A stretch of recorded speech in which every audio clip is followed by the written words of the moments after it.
बिहार में नशे के खिलाफ चल रही बड़ी मुहिम के बीच मधुबनी से इस वक्त की बड़ी खबर सामने आ रही है। बीती रात मधुबनी शहर में पुलिस प्रशासन पूरी तरह एक्शन मोड में नजर आया। नमस्कार, मैं ऋतिक झा, आप देख रहे हैं एटीएम न्यूज। मधुबनी में सदर डीएसपी 1 और नगर थाना प्रभारी अपने पूरे दल बल के साथ सड़कों पर उतरे। शहर के प्रमुख चौक चौराहे, दुकानों और संवेदनशील इलाकों में देर रात तक सघन जाँच अभियान चलाया गया।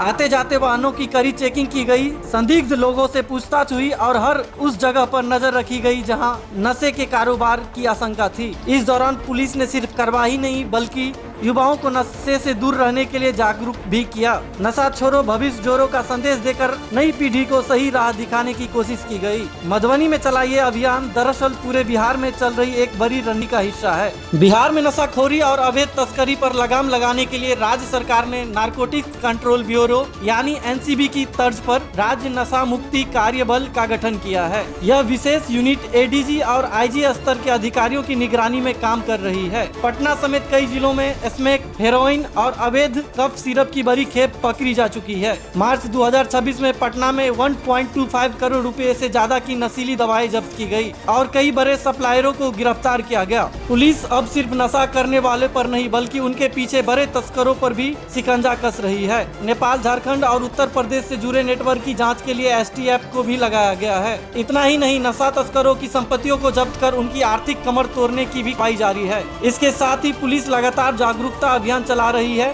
रैलियां, कार्यक्रम और स्कूल कॉलेज में संवाद के जरिए युवाओं को नशे से दूर रहने की अपील की जा रही है। मधुबनी में बीती रात चला ये सघन अभियान साफ संकेत देता है कि बिहार पुलिस अब नशे के खिलाफ जीरो टॉलरेंस की नीति पर काम कर रही है। ऐसे में सवाल यही है, क्या इस शक्ति से नशे के कारोबार पर पूरी तरह लगाम लग पाएगी? अब देख रहे हैं जो मधुबनी में लगातार नगर थाना प्रभारी और सदर एसडीपीओ 1 के द्वारा लगातार जांच अभियान किया जा रहा है और हर दुकानदार, छोटे बड़े दुकानों पर छापेमारी की जा रही है। जहां लग रहा है जो नशे की कारोबारी की आशंका जहां दिख रहा है उस दुकान को सर्च किया जा रहा है। जितने नगर थाना क्षेत्र हैं सभी क्षेत्रों में संवेदनशील जगहों पर लगातार छापेमारी जारी है।